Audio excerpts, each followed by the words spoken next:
Kasama nyo ngayon dito sa Rizal Triangle Olongapo ang Datok ang show para sa segment na Olongapo ka ba? Bakit pinaputol yung ulo ni Apo? Bakit pinagano? Hindi ko alam eh. Yung ulo ni Apo, katutubo po yun. Kaya siguro may pagsaway siya, kaya pinutol yung ulo niya. Walang nakakaalam bakit pinutol yung ulo niya. Nakita na lang siya na putol yung ulo niya. Masasagot ko lang sa ganyang parte. Kaya tinawag na ulo ng Apo tong Olongapo, may kasaysayan. Ang kasaysayan dala ng Kiboy Negro. Alam mo ba kung bakit pinutol ang ulo ng apo? Hindi. Hindi. Oo, anak ng Negra. Bakit pinutol yung ulo ni Apo? Wala. Nandito po kami ngayon sa Olongapo Civic Center. So akit tayo sa Tourism Department para makakuha ng tamang sagot. Kasama po namin ngayon si Fifi Legaspi. Yes. ang head ng tourism Ng Olongapo Department. City. Yan. So mayroon po kami sana itatanong kung okay lang po. Naiistorbo po ba namin kayo? Actually, parang gusto nyo ba akong sagutin ko kayo ng tama? Gusto po namin yung honesty. Siyempre, we have to be honest. Kasi alam ko naman, sa itsura nyo yan, Ano pong ibig sabihin nun? Ako-open yun.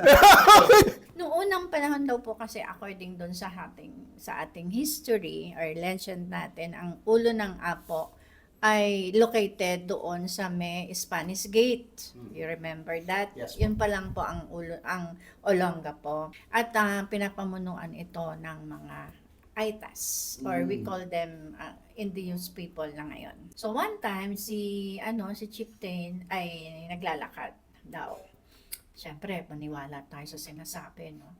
And then all of a sudden nakita ng isang bata na wala na yung ulo ng Chieftain at ang nakita na lang is the ulo na lang itself. And then nagsisigaw siya, ang ulo ng Apo ay nawawala, something to that effect. And then, all of a sudden, according to doon sa mga kapatid natin, mga Aitas, that's the time they called it ulo ng Apo. Yes. Sa tingin niyo, ba't po kaya pinutol yung ulo ng Apo? Siyempre, iba-iba po kasing tribo ang mga naani dito. Siyempre, gusto na ibang tribo, sila ang mamuno. Gusto ng ibang tribo, sila ang mamuno.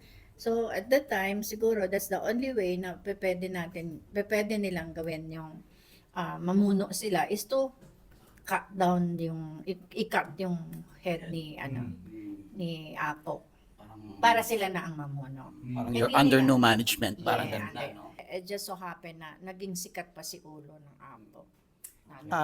Kung sa character po ba, meron kayong nasabi ba in history kung anong klaseng leader si Apo? Mabait ba siya? Stricto, matapang? Yeah. According naman po sa it is like lang daw, an ordinary people, or ordinary person na gustong magpasunod ng tao sa tama, sa disiplina, at may koordinasyon sa lahat.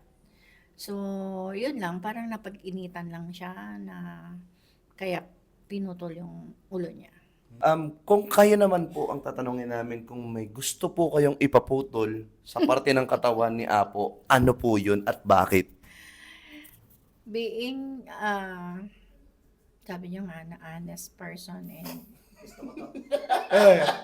syempre, being babae, wala akong maisip na pwedeng paputol kay Apo. Kung alam ko rin naman na tama naman yung pamumuno niya, bakit kailangan ko siyang putulan? At kung babaero siya, siguro doon ko siya puputulin. Kaya ganito lang po. Okay, mga babaero, mag-ingat ka ha.